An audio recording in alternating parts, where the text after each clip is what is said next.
नमस्कार दोस्तों, आप सभी का मेरे चैनल पर स्वागत है। ज्वार भाटा से संबंधित ओशनोग्राफी पार्ट 5 में मैं पहले ही डिटेल वीडियो अपलोड कर चुका हूं।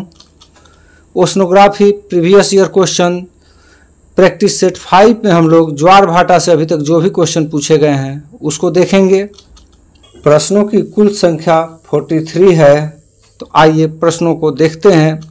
पहला प्रश्न है, निम्नलिखित में से किस वैज्ञानिक ने वर्ष 1687 में ज्वार भाटा तथा चांद और सूर्य के ज्वार भाटा पैदा करने वाले बल की पहली बार तार्किक व्याख्या प्रस्तुत की थी?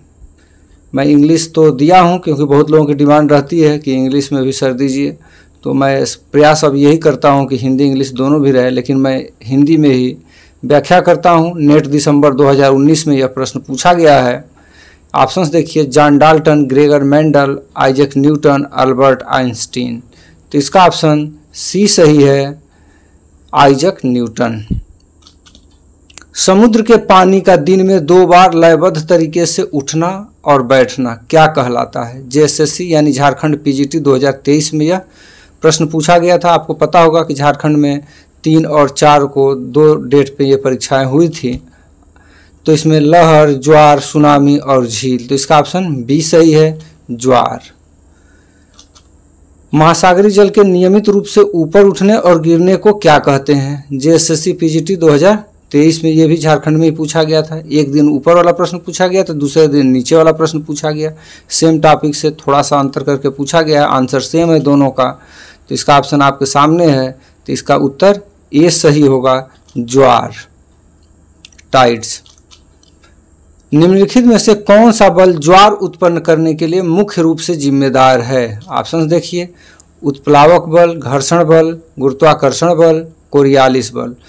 और प्रयास नहीं किया गया। इसमें 5 ऑप्शंस दिए गए हैं। हरियाणा असिस्टेंट प्रोफेसर 2025, यानी कि 8 जून 2025 को अभी ये 2 दिन पहले परीक्षा हुई है, उसका भी मैं एनालिसिस करके इसमें डाला हूं। तो देखिए, इससे क्वेश्चन आए हुए हैं। 2 क्वेश्चन इस टॉपिक से हरियाणा में केवल पूछे गए हैं। पहला क्वेश्चन आपको यहीं पे दिख रहा है, दूसरा भी आपको दिखेगा आगे। तो इसका उत्तर होगा गुरुत्वाकर्षण बल, ऑप्शन सी।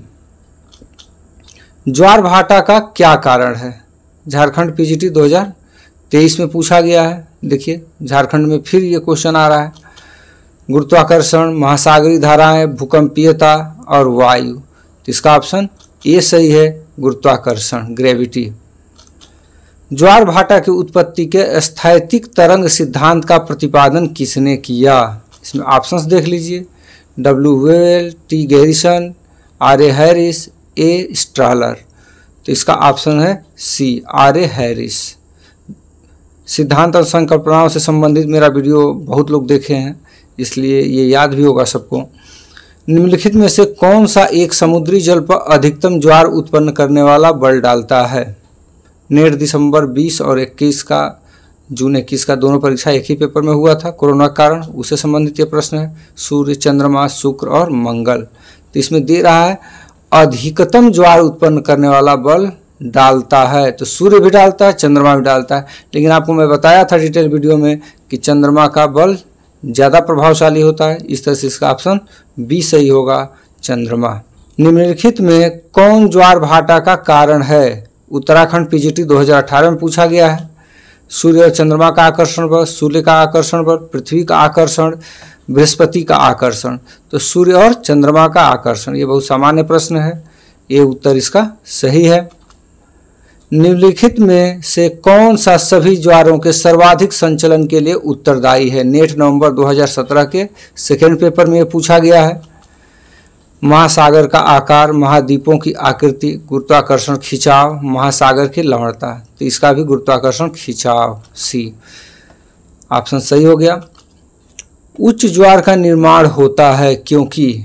यूपी पीजीटी 2003 में पूछा गया है। चंद्रमा और सूर्य एक सीध में पृथ्वी को आकर्षित करते हैं, सही है। चंद्रमा और सूर्य दोनों विपरीत दिशाओं में पृथ्वी को आकर्षित करते हैं, तब यह उच्च ज्वार नहीं बनेगा, ठीक है। स्प्रिंग टाइड की बात कर रहा है यहाँ पे। 1 और 2 दोनों सही हैं, उपरोक्त में से कोई सही नहीं है। तो इसका ऑप्शन ए सही है, चंद्रमा और सूर्य एक सीध में पृथ्वी को आकर्षित करते हैं तो स्प्रिंग टाइड आता है। पृथ्वी की सतह से दूरी के संदर्भ में निम्नलिखित में से कौन सा प्रतिशत भूमि उच्च की अपेक्षा चंद्रमा की भूमि नीच के लिए सही है। अब ये हिंदी में नहीं समझ में आ रहा है, यहाँ अंग्रेजी में देख लेते हैं। Which one of the following percentages of distance from earth surface is correct for perigee of moon then apogee. तो इसका ऑप्शंस देख लेते हैं, 2%, 5%, 8% और 12%। तो यह जो होता है अपोजी की अपेक्षा पेरिजी में जो टाइड होता है वो 12% ज़्यादा ऊंचा आता है। यही इसका ऑप्शन डी सही हो गया। सूक्ष्म ज्वार शब्द किस बृहत ज्वार परास को संदर्भित करने के लिए अपनाया गया है। नेट जुलाई 2016 के थर्ड पेपर में आया था।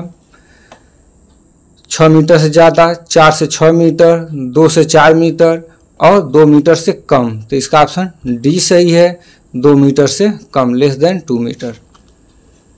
नीचे कथन और कारण दिए गए हैं, तो देख लेते हैं कथन कारण क्या है। पृथ्वी पर आने वाले ज्वार का अधिकतम प्रतिशत सूर्य की तुलना में चंद्रमा उत्पन्न करता है। ये तो बिल्कुल सही है, नेट नवंबर 2017 के थर्ड पेपर में पूछा गया है। कारण देखते हैं, चंद्रमा की तुलना में सूर्य पृथ्वी के ज़्यादा समीप है। एकदम गलत है, सरासर गलत है। तो इस तरह से इसका ऑप्शन ए सही है किंतु आर गलत है। ऑप्शन सी सही हो गया। 2 ज्वारों के बीच समय का अंतर है। UP TGT 2005, Haryana assistant professor 2017। देखिए हरियाणा में जो असिस्टेंट प्रोफेसर का एग्ज़ाम 17 में हुआ था उसमें भी ये क्वेश्चन आया हुआ है, और इससे क्वेश्चन अभी जो 8 जून को हुआ है पेपर, उसमें भी 2 क्वेश्चन इस टॉपिक से आए हुए हैं। देखते हैं। 12 घंटे 26 मिनट, 12 घंटे 56 मिनट, 12 घंटे 24 मिनट। इसका ऑप्शन बी सही होगा। 12 घंटे 26 मिनट का समय लगता है 2 ज्वारों के बीच का अंतर। विषुवत रेखा के निकट स्थान विशेष पर ज्वार भाटा के समय में अंतर होता है। यूपी टीजीटी 2003 में यह प्रश्न आया हुआ है। वो यहाँ थोड़ा सा कंफ्यूज आप मत होइएगा। 2 ज्वारों के बीच समय का अंतर यहाँ दे दिया 12 घंटे 26 मिनट। अब कह रहा है विषुवत रेखा के निकट, अब देने लगे कि आर्कटिक वृत्त के निकट, ध्रुव के पास, इधर उधर। इससे कोई कंफ्यूजन नहीं होना। प्रत्येक स्थान पर 12 घंटा 26 मिनट बाद जो है आपका ये ज्वार आता है, चाहे कहीं पे भी इसकी स्थिति हो। तो इसका ऑप्शन सी सही होगा, 12 घंटा 26 मिनट। दोस्तों आप लोगों से निवेदन है कि मेरे चैनल से जुड़े रहिए। अभी पेपर जो है यूपी पीजीटी का जो होने वाला था जून में, ये टल करके अब अगस्त के अंतिम सप्ताह में चला गया है। तो समय थोड़ा सा हमारे लिए मिल गया है। कुछ और वीडियो आप लोगों को निश्चित रूप से उपलब्ध कराऊंगा, और इस महीने में ओशनोग्राफी के सारे टॉपिक्स आपको मैं क्लियर करा दूंगा। उसके बाद आप लोगों की जैसी डिमांड होगी उस टॉपिक को मैं पूरा करूंगा। इसलिए हमारे चैनल के साथ बने रहिए। चंद्रमा का ज्वार उत्पन्न करने वाला बल सूर्य के बल से कितने गुना अधिक है। यूपी पीजीटी 2009 में आया था और राजस्थान स्कूल लेक्चरर 2018 में आया था।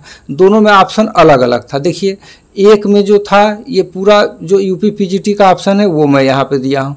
यूपी पीजीटी में इसका आंसर जो माना था वो 2.20 माना था, जबकि अन्य पुस्तकों में या राजस्थान का जो पेपर हुआ है स्कूल लेक्चरर 2018 में, उसमें ये ऑप्शन नहीं था, 2.17 था, ये ऑप्शन ही नहीं था। जबकि पीजीटी में यही सारे ऑप्शन थे, तो इसमें 2.17 था, इसको सही माना है। तो आप भी परीक्षाओं के हिसाब से देख लीजिएगा, 2.17 को ही मैं ऑथेंटिक मान के चलता हूँ, क्योंकि कई जगह किताबों में हमें मिल चुका है। तो इसलिए देखिए दोनों का आंसर दिया हूँ, थोड़ा सा इसके लिए सचेत रहेंगे आप परीक्षाओं में। प्रत्येक स्थान पर ज्वार आता है, यूपी पीजीटी 2010 में पूछा गया था। 12 घंटे 30 मिनट बाद, 12 घंटे 20 मिनट बाद, 12 घंटे बाद, 12 घंटे 26 मिनट बाद। तो इसका डी ऑप्शन सही है, 12 घंटे 26 मिनट बाद। सामान्यतः दीर्घ ज्वार एवं लघु ज्वार के मध्य कितने का अंतराल होता है। राजस्थान कॉलेज एजुकेशन 2020 के फर्स्ट पेपर में पूछा गया है। इसमें ऑप्शंस आपके सामने हैं। तो आप जानते हैं, कह रहा है स्प्रिंग टाइड और नीप टाइड में कितने का अंतर होता है।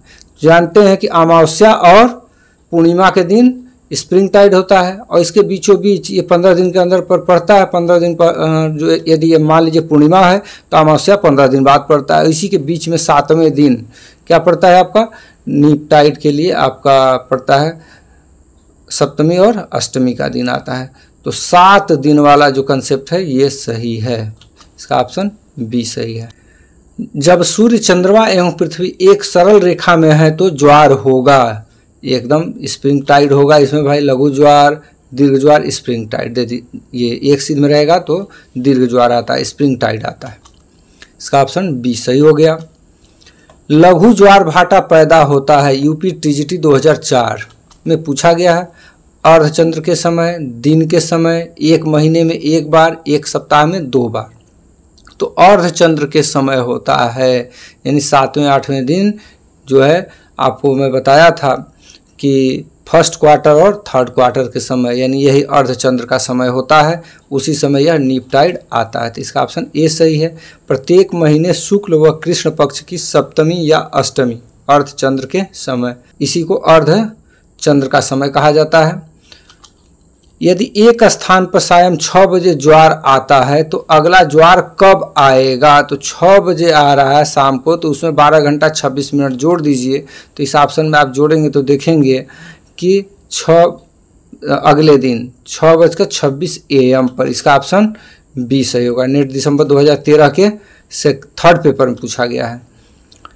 ये प्रश्न देखिए, नेट दिसंबर 2020 और 21 के पेपर में आया था। किसी स्थान पर उच्च और निम्न ज्वार के 2 चक्र को पूर्ण करने के लिए कुल कितनी समयावधि की आवश्यकता होती है? 24 घंटा, 12 घंटे, 12 घंटे से कम, 24 घंटे से ज़्यादा। तो इसमें उत्तर 4 सही होगा। 24 घंटे से ज़्यादा कितना लगता है? 24 घंटा 52 मिनट लगता है। निम्नलिखित में से कौन सी खाड़ी में विश्व का सबसे ऊंचा ज्वार आता है? ये देखिए 4 बार परीक्षाओं में आ चुका है। नेट जुलाई 2016 के सेकेंड पेपर में, MP असिस्टेंट प्रोफेसर 2022 का जो अभी हुआ है उसमें, और Rajasthan school lecturer 2015, college education 2020 के फर्स्ट पेपर में आया हुआ है। तो इसका ऑप्शंस देख लेते हैं।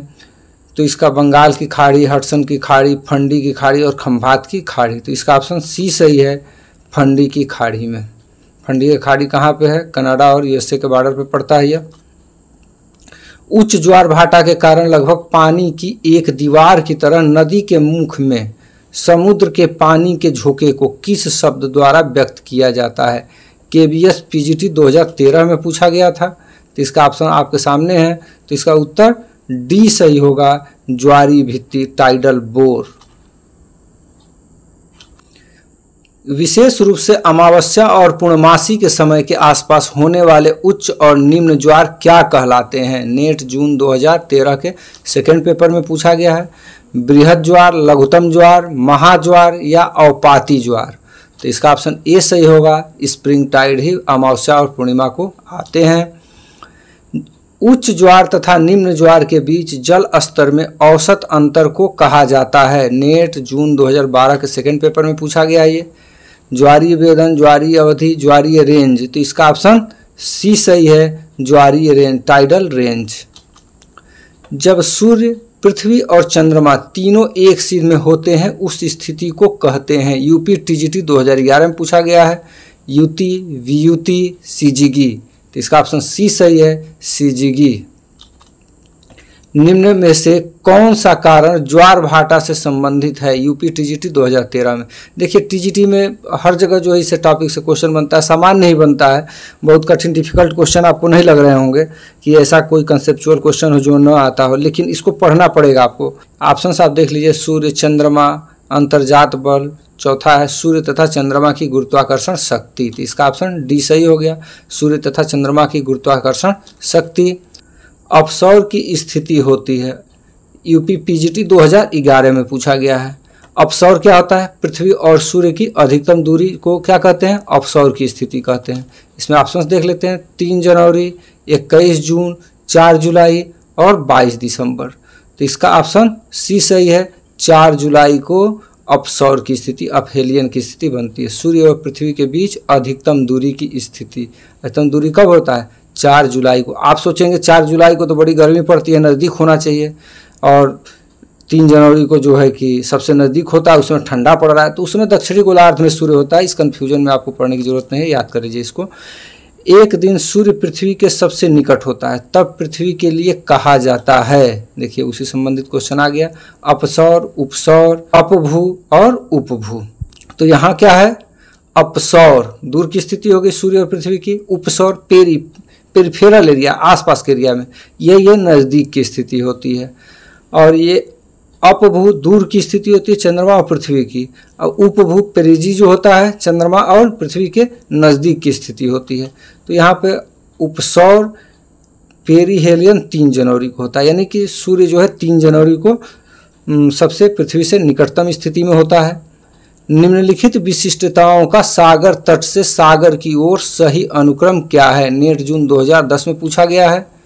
देखिए यहाँ पे बर्म, लो टाइड ट्रेस, लॉन्ग शोर ट्रफ और लॉन्ग शोर बार, और सब इसी तरह से इसको दाएं बाएं कर करके यहाँ पे दिया हुआ है।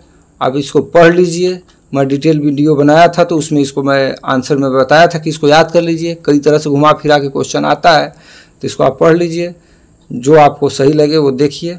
इसका सही ऑप्शन है ए, बर्म, लो टाइड ट्रेस, लॉन्ग शोर ट्रफ और लॉन्ग शोर बार, ये क्रम से आता है सागर तट से सागर की ओर अंदर जाने पर। स्थल से समुद्र की ओर सही क्रम पहचानिए। स्थल से समुद्र की ओर पहचानना है, नेट में पूछा गया है। देखिए श्वास, ब्रेकर, ट्रांजिशन और सर्फ, और इसी को दाएं बाएं करके हर एक ऑप्शन में ये दे रहा है। तो इसका भी मैं उस वीडियो में दिया हूँ, जो डिटेल वीडियो बनाया हूँ ज्वार भाटा का, तो उसमें इसको मैं समाहित किया हूँ इस तरह के प्रश्नों को। तो इसका ऑप्शन ए सही है, श्वास, उसके बाद ब्रेकर, फिर ट्रांजिशन और लास्ट में सर्फ की स्थिति बनती है, आती है। उसी तरह से ये भी क्वेश्चन है, भूमि से समुद्र तक बेलांचल में निम्नलिखित अनुक्रमों में से कौन सा सही है? नेट जुलाई 2018 में यह प्रश्न पूछा गया है। बैक शोर, फॉर शोर, नियर शोर, ऑफ शोर। उसी तरह से इसको दाएं बाएं करके दे रहा है कि कौन जो है तट से सागर के तरफ जो है सही है। तो इसका ऑप्शन भी ए सही है, बैक शोर, फॉर शोर, नियर शोर और ऑफ शोर। चंद्रमा की निम्नलिखित में से कौन सी प्रवस्थाओं में लघु ज्वार आएगा? किस स्थिति में लघु ज्वार आएगा? गिब्सन कुबड़ा में, वर्धमान क्रिसेंट कह रहा है, प्रथम चतुर्थांश और तृतीय चतुर्थांश, और कूट से आपको आंसर चुनना है। तो इसमें आप जानते हैं फर्स्ट क्वार्टर और थर्ड क्वार्टर, तो ये दोनों में आपका लघु ज्वार आता है। तो ये कहाँ पे सी और डी, इसको देखेंगे तो 3 में है, तो इसका ऑप्शन 30 सही है, सी तथा डी। निम्नलिखित में से ज्वार भाटा का कारण है? राजस्थान स्कूल लेक्चरर 2018 में पूछा गया है। चंद्रमा का गुरुत्वाकर्षण बल, सूर्य का गुरुत्वाकर्षण बल, अपकेंद्रीय बल, और ये है पृथ्वी का गुरुत्वाकर्षण बल। अब कूट दिया है, इसमें से आपको सही उत्तर चुनना है। तो मैं आपको बताया था चंद्रमा का गुरुत्वाकर्षण बल सबसे प्रभावशाली होता है, सूर्य का भी गुरुत्वाकर्षण बल काम करता है, अपकेंद्रीय बल, सेंट्रीफ्यूगल फोर्स बोले थे कि इसको भी याद रखिएगा, ये देता है। तो ये तीनों ए, बी और सी तीनों जो है वह ज्वार भाटा की उत्पत्ति के कारण है। तो ये कहाँ पे दिए हुए हैं? तो एक में, ए, बी तथा सी। ये ग्रेविटेशनल पुल ऑफ अर्थ इसमें सम्मिलित नहीं होता है। ज्वार उत्पादक बलों के बारे में दिए गए कथनों को ध्यानपूर्वक पढ़ें और सही कथनों की पहचान करें। नेट जून 2023 में यह प्रश्न पूछा गया है। चंद्रमा का आकर्षण बल पृथ्वी के धरातल पर उस बिंदु पर अधिकतम होता है जो चंद्रमा के सर्वाधिक निकट है, यानी कि चंद्रमा से सबसे नज़दीक की जो स्थिति पृथ्वी की है वहाँ पर सबसे ज़्यादा उसका आकर्षण बल लगता है, ज्वार वहाँ पे ज़्यादा आता है ऊंचा। दूरी बहुत ही महत्वपूर्ण चर है, बिल्कुल दूरी ज़्यादा रहेगी, जैसे सूर्य दूर है तो उसका बल कम लगता है। चंद्रमा का आकर्षण बल पृथ्वी के धरातल पर उस बिंदु पर न्यूनतम होता है जो चंद्रमा के सर्वाधिक निकट होता है। गलत है, इसका ठीक उल्टा ये कह रहा है, गलत है। गुरुत्वाकर्षण बलों की तुलना में ज्वार उत्पादक बलों का परिणाम बहुत अधिक है। जो ये कह देंगे गुरुत्वाकर्षण बल से क्या है, ज्वार उत्पादक जो सूर्य चंद्रमा का बल है वो बहुत अधिक पड़ता है। नहीं ऐसा रहता तब तो पानी खींच के लेके चला जाता धरती से अपने तरफ, ऐसा नहीं है। तो इसका ऑप्शन ए सही है, केवल ए और बी सही है, बाकी ये दोनों गलत हैं। 2 कथन दिए गए, इसमें भी कथन और कारण दिया गया है, देख लेते हैं। बसंत ज्वार पूर्णिमा एवं अमावस्या को उत्पन्न होते हैं। स्प्रिंग टाइड कब आते हैं? पूर्णिमा एवं अमावस्या को, ये सबको पता है, ये सही है। पूर्णिमा एवं अमावस्या को सूर्य तथा चंद्रमा सदैव पृथ्वी के समकोण पर होते हैं। समकोण पे नहीं होते हैं, सप्तमी या अष्टमी को जो है समकोण पर होते हैं। इस दिन जो है ये 180 डिग्री का एंगल बनाते हैं। इस तरह से इसका ऑप्शन ए सही है और आर गलत है, तो इसका ऑप्शन सी सही हो गया। उच्च या दीर्घ ज्वार के संदर्भ में निम्नलिखित में से कौन सा कथन सही है? स्प्रिंग टाइड की बात कर रहा है, स्प्रिंग टाइड, ठीक है। हरियाणा असिस्टेंट प्रोफेसर 2025 में देखिए यही 8 जून को जो अभी हुआ है पेपर, उसमें ये प्रश्न आया हुआ है। जिसका देखिए पहला दे रहा है सूर्य चंद्रमा और पृथ्वी एक सीधी रेखा में होते हैं। दूसरा कह रहा है यह एक मासिक घटना है जो हर महीने एक बार होती है। मासिक घटना नहीं है, यह अर्धमासिक घटना। सूर्य चंद्रमा और पृथ्वी एक सीध में अमावस्या और पूर्णिमा 2 दिन में, ये महीने में ही पड़ जाता है दोनों, तो 2 बार हो गया। तो इस तरह से इसका ऑप्शन ए सही होगा, केवल एक सही है, दूसरा गलत है। 2 कथन दिए गए हैं, अभिकथन ए और तर्क आर है। तो देखते हैं अभिकथन क्या है। प्रत्येक दिन में चंद्रमा द्वारा तीव्र ज्वार समय अंतराल लैग जो टाइम होता है वो 50 मिनट का है, यानी विलंब से आता है 50 मिनट का। हम लोग पढ़े हैं 52 मिनट विलंब से आता है, यहाँ 50 दिया हुआ है, तो उस हिसाब से तो ये गलत हो गया, लेकिन एक उसी के आसपास है तो इसको सही मान लेते हैं। उच्च और निम्न ज्वार को किसी स्थान पर 2 चक्र पूरा करने की कुल अवधि 24 घंटा 50 मिनट है। 2 मिनट का यहाँ अंतर लेके चल रहा है, तो इसको भी मान लेते हैं। तो इस तरह से इसका ऑप्शन ए सही है। ए और आर दोनों सही हैं और आर एक ही सही व्याख्या करता है।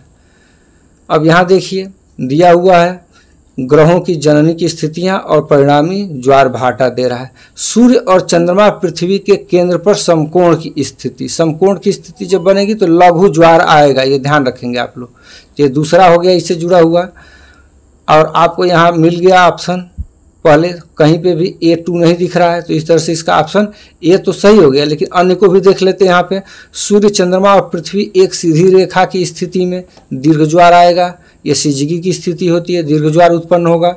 चंद्रमा पृथ्वी से समीपस्थ स्थिति में है, तो समीपस्थ मतलब उपभू ज्वार, बोले ना प्रधानाचार्य मुख्य है तो उप प्रधानाचार्य वो उसके सबसे नजदीक पद के पास होता है, तो ये पृथ्वी के उपभू है। और उसके बाद से चंद्रमा पृथ्वी से दूरस्थ स्थिति में, दूर मतलब अपभू, दूर है ये, ठीक है। तो ये ऑप्शन एक इसका सही हो गया। अंग्रेजी में यहाँ पे दिया गया है उसी चीज़ को, आप देख सकते हैं, इसका ऑप्शन 1 सही है। अगला प्रश्न है महीने में पूर्ण या दीर्घ ज्वार कितनी बार आते हैं? ये BHU PET 2013 में पूछा गया है। 1 बार, 2 बार, 3 बार, 4 बार। तो ये मैं डिटेल वीडियो में इसके बारे में मैं बताया था कि महीने में ये 2 बार आता है स्प्रिंग टाइड। तो इस तरह से इसका ऑप्शन बी सही है, 2 बार आता है स्प्रिंग टाइड। ज्वारी बोरस आमतौर पर कहाँ पाई जाती है? टाइडल बोर्स कहाँ पाई जाती है? BHU PET 2013 में पूछा गया है। खाड़ी में, खुले समुद्र में, नदी मुहाना पर, जल डमरू मध्य पर। यानी नदी मुहाना पर पाया जाता है, जहाँ एस्चुरीज टाइप के जो मुहाने हैं वहाँ पर यह आपको टाइडल बोर्स देखने को मिलते हैं।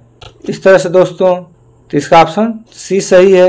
इस तरह से दोस्तों यदि इस वीडियो में कहीं भी कोई कमी रह गई हो या गलत हो तो आप कमेंट करके हमें अवश्य बताइएगा, ताकि पिन कमेंट के माध्यम से उसमें संशोधन कर सकूं। मेरे साथ अंत तक बने रहने के लिए आप लोगों को बहुत बहुत धन्यवाद।